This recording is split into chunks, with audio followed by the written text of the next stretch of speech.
अगर आप एक मल्टीबैगर स्टॉक ढूंढना चाहते हो और अपने आसपास दोस्तों से भी पूछते हो कि मुझे ऐसा स्टॉक बता भाई कि जो 10x हो जाए 100x हो जाए, तो आपको वो स्टॉक बताता होगा, लेकिन आपको किसी की बातों में नहीं आना चाहिए। और यहाँ पर आप अपनी खुद का एनालिसिस कैसे कर सकते हो कि मुझे एक ऐसा स्टॉक मिल जाए जो 10x हो, आप खुद के द्वारा ढूंढ सकते हो। आपको बार बार किसी से जाकर के पूछना नहीं पड़ेगा कि मुझे ये स्टॉक मिला है 10x होगा या नहीं होगा, तू बता।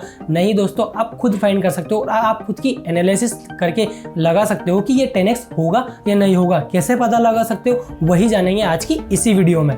तो सबसे पहला पॉइंट आता है फ्री कैश फ्लो। उस कंपनी के पास फ्री कैश फ्लो होना चाहिए। फ्री कैश फ्लो अगर आप में से बहुत से लोगों को नहीं पता तो मैं बता देता हूँ।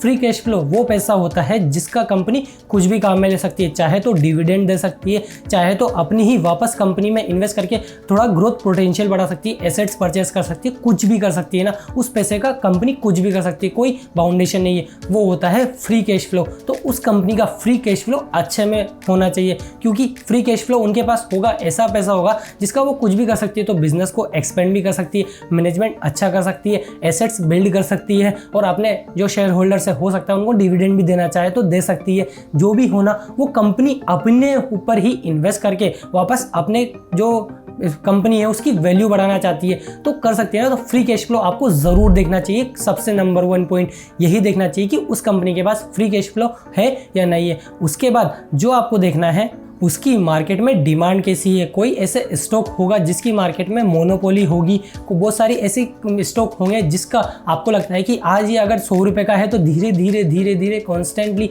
यहाँ पर ग्रो होके वो अच्छे से 100x हो जाएगा, 10x हो जाएगा, जो भी है ना वो हो जाएगा। तो आपको क्या चीज़ें मार्केट में डिमांड होनी चाहिए उस स्टॉक की, या फिर उस पर्टिकुलर कंपनी के जो प्रोडक्ट्स है ना वो अपने आसपास यूज़ होना चाहिए। आप उस कंपनी का प्रोडक्ट यूज़ करते हो या नहीं करते। अपने फ्रेंड के आसपास देखिए वो कौन सा किराने का सामान ला रहा है, कौन सी चीज़ ला रहा है अपने पहनने के लिए, कौन से ब्रांड से ला रहा है, किस तरह की फ़ोन यूज़ कर रहा है। अगर वो आईफोन यूज़ कर रहा है तो उसकी सेल्स आपको पता ही है। कार यूज़ कर रहा है तो कौन सी कंपनी की है, बाइक यूज़ कर रहा है तो कौन सी कंपनी की है। तो आपको मार्केट में डिमांड देखनी है, सेल्स किसकी ज़्यादा हो रही है, कार की कंपनी में कौन सी कार ज़्यादा बिक रही है, बाइक में कौन सी बाइक से ज़्यादा बिक रही है, कौन सी कंपनी बेच रही है, ये डिपेंड करता है। अगर यहाँ पर FMCG प्रोडक्ट है तो कौन सी कंपनी ज़्यादा बेच रही है। सबसे मेन चीज़ है आपको सबसे ज़्यादा सेल्स देखनी है, किस कंपनी की सेल्स हो रही है और मार्केट में उसकी डिमांड फ्यूचर में बढ़ने वाली है, क्योंकि ये ऐसे प्रोडक्ट्स हैं जिनकी डिमांड कभी ख़त्म नहीं होगी। तो आपको यही देखना है कि उसकी मार्केट में डिमांड है या नहीं है और उसकी सेल्स बढ़ रही है या नहीं बढ़ रही है। नेक्स्ट पॉइंट है मार्जिन पर कोई कॉम्प्रोमाइजेशन नहीं होना चाहिए, ना ही कोई उसकी प्राइस पर, ना ही उसकी वॉल्यूम पर। जैसे फॉर एग्जांपल आईफोन्स की वॉल्यूम धीरे धीरे बढ़ती जा रही है और यहाँ पर प्राइस भी बढ़ता जा रहा है। तो आईफोन्स की डिमांड कभी तो नहीं, अभी के लिए ख़त्म नहीं हो रही है और यहाँ पर उसकी प्राइस भी बढ़ती जा रही है। मतलब प्रोडक्ट उनको सस्ता पड़ता है और बेचते महंगे में है। उस स्टॉक को आप ज़रूर परचेज करना चाहिए। मारुति की सेल्स कितनी ज़्यादा इंक्रीज होती जा रही है, नए यहाँ पर कार्स आती जा रही है। उसके बाद जो मर्सिडीज़ की बात करें तो मर्सिडीज़ मतलब ये ऐसे प्रोडक्ट्स हैं जिनकी यहाँ पर मार्केट में सेल्स भी ज़्यादा है और इनका मार्जिन पे कोई कॉम्प्रोमाइजेशन भी नहीं है और यहाँ पर पब्लिक इन्हें खरीदना भी चाहती है। मार्जिन कोई कॉम्प्रोमाइज़ नहीं हो रहा, तो इसी वजह से आपको लगता है कि कंपनी प्रॉफिट भी बनाएगी, क्योंकि मार्जिन पर कोई कॉम्प्रोमाइज़ नहीं है तो पैसा भी ज़्यादा जनरेट करेगी। पैसा ज़्यादा जनरेट करेगी तो कंपनी की ग्रोथ पोटेंशियल बनेगी और यहाँ पर आपको पैसा भी दे सकती है वो डिविडेंड के माध्यम से, या अपनी कंपनी में भी ग्रोथ करवा सकती है, किसी भी तरह से हो सकता है। तो आपको यही देखना है कि उसका मार्जिन में कोई कॉम्प्रोमाइजेशन नहीं होना चाहिए कि वो कॉम्प्रोमाइज़ कर रही है, अपने पैसे को कम कर रही है। नहीं, ऐसा नहीं होना चाहिए। और आप ये कैसे चेक कर सकते हो कि उसका सेल्स बढ़ रही है या नहीं बढ़ रही, उसकी यहाँ पर मार्जिन में कॉम्प्रोमाइजेशन हो रहा नहीं हो रहा, रेवेन्यू बढ़ रही नहीं बढ़ रही, डेट टू इक्विटी रेशियो कितना है, पी का उसका एक्सपेंशन हो रहा या नहीं हो रहा। बहुत सारी ऐसी चीज़ें हैं जो आप चेक करना चाहते हो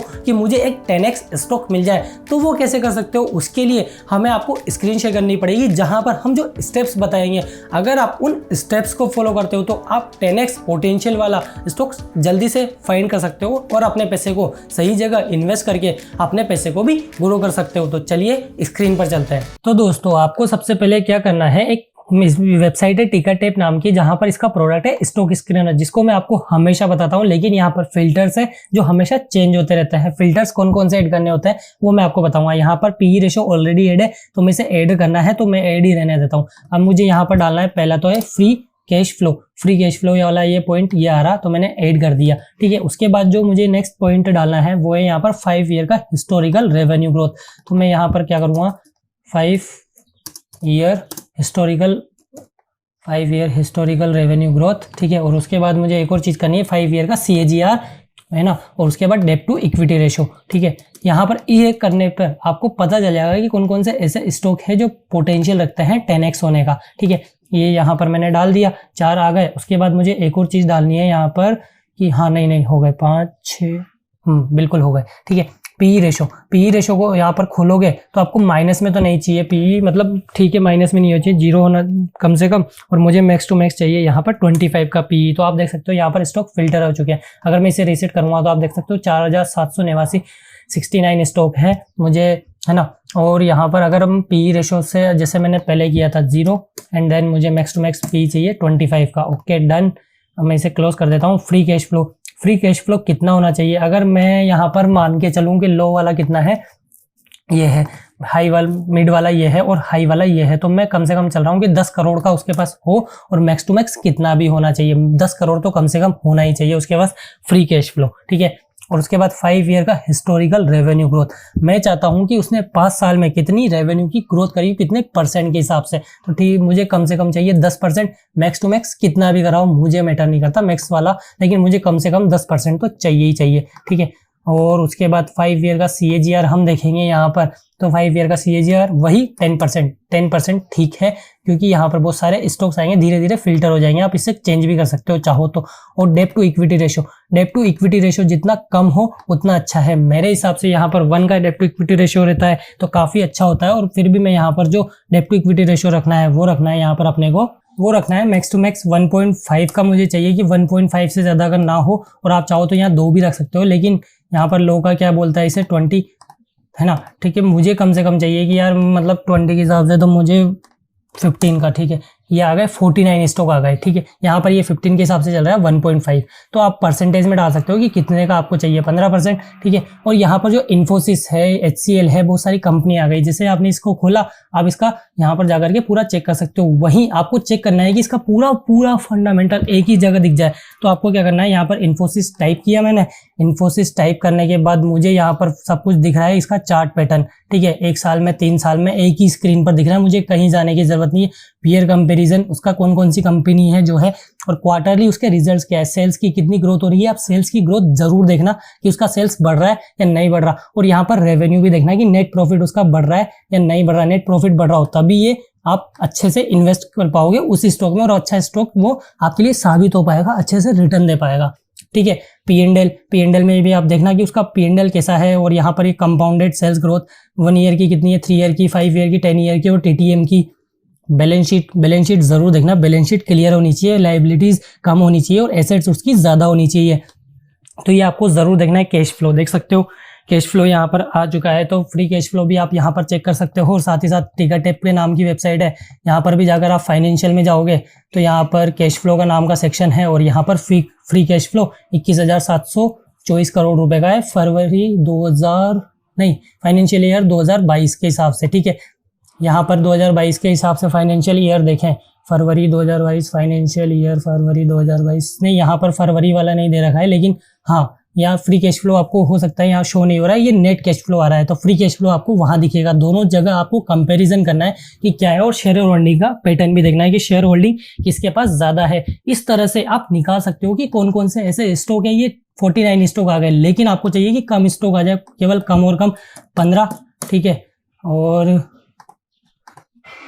यहाँ पर भी ये 15 डन, मुझे 15 की चाहिए, और मुझे यहाँ पर ये चाहिए कि 1 का ही हो, ठीक है 10, और यहाँ पर ये देखो 21 स्टॉक आ गए। और कम कर सकते हो आप, जितना अपनी यहाँ पर करते जाओगे कि मुझे इतने % की ग्रोथ चाहिए, इतने % का रेवेन्यू, पी इतना होना चाहिए, फ्री कैश फ्लो इतना होना चाहिए, तो उसी हिसाब से यहाँ पर फिल्टर होके आ जाएंगे वो स्टॉक। लेकिन मैं आपको फाइनली बोलना चाहूँगा, जो स्टॉक आपको स्क्रीन पर दिखे इनमें डायरेक्ट ब्लाइंडली इन्वेस्ट मत कर दीजिएगा, क्योंकि ये मैंने अभी आपके सामने किया है, 5 सेकंड 10 मिनट का काम है, इसमें आपको कोई अच्छा स्टॉक नहीं मिल सकता, उसके फंडामेंटल भी हमें चेक करने पड़ेंगे। तो आप बिल्कुल भी इनमें इन्वेस्ट मत कीजिएगा, अपनी खुद की एनालिसिस जरूर कीजिएगा। तो इस तरह से आप 10x पोटेंशियल वाले स्टॉक्स को फाइंड कर सकते हो। मेन चीज़ है दोस्तों, उसकी बैलेंस शीट भी क्लीन होनी चाहिए और यहाँ पर जो उसका मैनेजमेंट है ना, उसके ऊपर आपको ट्रस्ट होना चाहिए कि ये मैनेजमेंट ऐसा मैनेजमेंट है जो अपने बिजनेस को हमेशा ग्रो ही करता जाएगा, तभी आप उसमें इन्वेस्ट कीजिएगा। और बाकी सारे पॉइंट्स जो मैंने आपको बताया वो आप भी ध्यान में रखिएगा कि ये पॉइंट्स ज़रूर होने चाहिए,